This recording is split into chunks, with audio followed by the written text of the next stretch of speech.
Hey guys, Mechanite here. Welcome back to part 3 of making alternate ultimates for Ben 10 aliens. Now, as I've said in the past 2 parts, go watch them if you haven't. These aren't meant to replace existing ultimates. Actually, this first one, which I'm working on right now, an alternate ultimate Gravitak. Ultimate Gravitak's one of my favourite ultimates in the whole show. But if you think about evolution, animals don't just evolve one way. Like, flying dinosaurs evolved into basically all of birds today, and there's just not one species of bird. So, if you think about it, evolution creates lots of different animals and species, and the way that Ben 10 Ultimates are made is forced evolution. So, why is it they couldn't evolve multiple different ways? As I said, this is my take on an alternate ultimate Gravitak. For the other one, as you know, he's constantly stuck in his ball form. So for this one, I'd want to make it different. I made it so he can no longer go into his ball form. Now, Gravitak was actually one of the more difficult aliens to do in this series. I think his already existing ultimate is already so solid, and he's just got such, a unique skill set and set of powers. It was a bit difficult to come up with a new one. Now, I jumped off of his abilities that happen with, portals. Not portals, he has gravity powers. I kind of just spoiled what's going on here. But basically, I gave him portal powers, able to create wormholes within a certain radius of himself. And I thought that's just a cool idea. Wormholes, they're cool. In science fiction, they're, really cool. And, all the, jumping through wormhole, hyperspace stuff. I just thought it really fit with this design. So, wormholes, that's a cool idea. Obviously, Gravitak is a very rock-like, almost golem-like exterior. And I kind of wanted to make it as if, it was breaking or something. It wasn't secure. And, it was breaking down and, cracking. I thought that was a cool idea. Kind of leaning into ultimates, just having weird skill sets, but I did want this one to make sense. You can see I kind of showed the darkness side of it with the feet and stuff. I do think this design ended up a little bit busy. I think I just tried to put too many elements into too small design, but overall I am a fan of it. I changed the colours a bit, going from the classic orange of Gravitak to a purple. I just thought that fit the theme a bit better of black holes and spacey kind of stuff. Also, I think purple and blue is just a really cool colour combo. And for the breaking down part, I turned his chest into a wormhole, same way Gravitak is the swirly cloud thing. And I turned one of his arms into an extendable wormhole arm thing. How wormholes are sometimes just portals and they're sometimes really long tunnels, kind of. It's hard to explain. Overall, I think I really like the design. I think the shading really helps it, look really cool. Overall, I didn't even change that much, but the parts I did change, I feel to me, this seems like one of the most realistic ultimates. It's in that same boat of, Ultimate Big Chill or Ultimate Cannonball, where it doesn't change that much, but enough to where it feels different and, ultimate, basically. Anyway, we're getting to the end of this drawing. I really like it. I think it's probably one of my favourites. So, let's just show you the finished piece.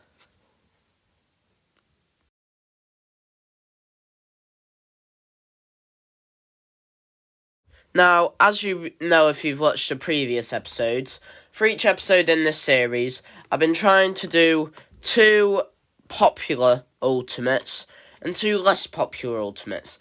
I think they're both kind of their own thing, because if you do the less popular ultimate, you've got more freedom, and it's not really a redesign, but you're kind of reinventing the ultimate in the way you would have wanted to see it. But if it's a popular ultimate, like Gravitak or Echo, which I'll get to later in this video, you kind of gotta, just make something different as if it is an alternate ultimate, which is what we're doing, but yeah, they're different things. Right now, I'm doing Grey Matter, and I think Grey Matter is probably one of the most stereotypically alien-looking aliens in the whole franchise. Little green man sort of thing. out of all the aliens in the franchise, I'd say it's the one that looks the most stereotypically just alien. So that's why I tried to go with this design, like grey person, big head, like weird bug eyes and stuff like that. So I really just wanted to do that. Maybe give him a few fish elements, but not really. And I just wanted to make him look like your stereotypical alien. Grey Matter does actually have quite a few amphibian aspects, so I gave him, like, fins on his tail and frog legs for this design. Gave him a few tendrils, and I didn't really change the colours that much, just going from a grey to a lighter white. I gave him, like, this weird visor eyes, like, to give him 360 vision. I just really liked that design. Don't really look like a Ben 10 alien to me, but to be fair, most of these don't. But I do actually quite like it, and fit him with a stereotypical alien theme. I gave him, like, tractor beams he can shoot from his hands. 360 vision, obviously, because, like, the visor goes all the way around his head. I wanted to make him really alien with that. You might notice I've not added the Omnitrix, but you'd be wrong. Not to be mean, but I did what the classic series did, put the Omnitrix on his back. I just think that's a really cool idea, and for the Ultimate, I didn't want to take that away, because it's one of Grey Matter's main attributes. I also gave this guy enhanced jumps, so he could, like, jump around, like, do a lot of parkour. Overall, I think fights with this guy would be really cool. Like, a lot of fights in the Ben 10 series, you're just fighting in a building, or I don't know, like, on the street, but this one, like, could jump across buildings, like, pull people with his tractor beams, and I think he could just have some really dynamic scenes of, like, with a lot of movement. I've said in other episodes in this series of, like, how I'm able to use a background to frame the character. I think that worked really well for this one. Anyway, let's see the finished product. As promised, here's my alternate take on Ultimate Echo Echo. Another one of my favourite Ultimates. Now for this one I wanted to go more of a Cannonball approach, where it's kind of just a reskin, whereas for the previous one, the Grey Matter one, it was kind of more changing the design. This one I kind of went with parrot-like design. I don't know where that came from. Gave him these big ears to go with his power set, which I'll get to in a second, but overall, yeah, this design is really simple, but I think it might actually be one of my favourites. As far as the reskin Ultimates go, I think I would like this more than Cannonball or Big Chill, and I gave him, like, chameleon eyes. Overall, he looks very, like, normal, but it's sort of all the weird animals in nature and stuff. And I gave him the Omnitrix on the forehead. I always think Omnitrix on the forehead's kind of a cool thing for Ben 10 aliens. For his power set, I decided to give him the powers of mimicking other people, so shape-shifting into them. That's why I gave him this body. It's kind of like oozy and dripping. You can kind of see that here. Before I settle on the colour scheme, it's got all this, like, drippy parts, and it's a bit, like, sludgy and stuff. So he can transform into others, and he can mimic other people's voices, whereas he loses his sound blast and his, what's it called, sound blast and duplication. Overall, it's a really simple design, but, like, it didn't really have to be complicated. Like, a Goomba from Mario doesn't have to be complicated, and it's still a really good design. Like, really simple design. I gave him, like, the peacock feathers. I think that's just a cool idea. I went more bird with this one, especially with, like, feather beard. Overall, it kind of just went a bit weird. I segmented his body a bit. Overall, I just tried to really show that ability to shapeshift in its actual design, because I think a lot of characters that can shapeshift don't really look like they do, and Echo Echo already, like, you can probably tell from looking at him. Like, I'd had to guess, like, most people who look at him would be able to guess he has, like, Sound Blast, or guess he has duplication, at least one of them.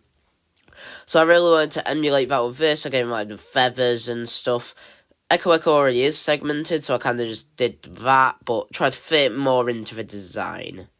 Yeah, so that's this one. I think I framed it really well with background. I can't really do that in my other drawings. I've done it more recently, but it is still pretty tough. Anyway, this is the end of this design. I do quite actually like the pose I gave it, though. I think the shading also makes it look really nice, and the colour scheme on this. I don't know how to explain it, but that shine to it, I just really like designs like that. Lastly, we got Ultimate Swampfire. Now, as the last part of this 3-part series, you might be able to tell, unlike the other episodes where, like I said, we did 2 popular and 2 less popular aliens, this one, all 4 of them are kind of popular. The least popular I'd say is Grey Matter, but, I'd say Ultimate Grey Matter still has people who like it. And Swampfire, it's a pretty good Ultimate in my opinion. But this one, I wanted to go less on the improving angle and more in the just different angle. Now, it loses both its plant abilities and its fire abilities. And you may be wondering, hey, how is it even Swampfire anymore? Because it's still throwing mud like it did one time. Yeah, this one's kind of a bit of an exaggeration. They probably wouldn't do it, but I don't care. This would never happen anyway. But to stick with his existing power set, I did give him the ability to boil the mud into flammable gas, and he can extend the roots beneath his shell. Overall, Swampfire, he is swamp fire. A swamp, he's kind of muddy and gross. So I kind of wanted to do that with this design, exaggerate those parts of his design. Because I feel we don't get enough of that in his existing design. And whilst his ultimate, whilst I do like it, the tree root, personally, I would have gone with. It's a very good design, I just didn't expect it, to be honest. Overall, I think I really like this design. Not one of my favourites, kind of exaggerated it. I was trying to give it, those Ben 10 proportions, but I don't think it worked out very well. I do really like the concept of it. I think that's where this one shines. Some others have more simpler concepts. I think this one really fits with some of the other ones I've done in this series, like last episode's Ultimate Arc to Guana, of just being weird, but still relating to the existing Ultimate. And, you can see with these Ultimates, I kind of did the Ink Tank over Astrals, power trade-off, colour change. But overall, I think that just makes sense. It doesn't really make sense not to do that, because otherwise it doesn't really change enough, you know? I feel like you could get away with one of them, but not really.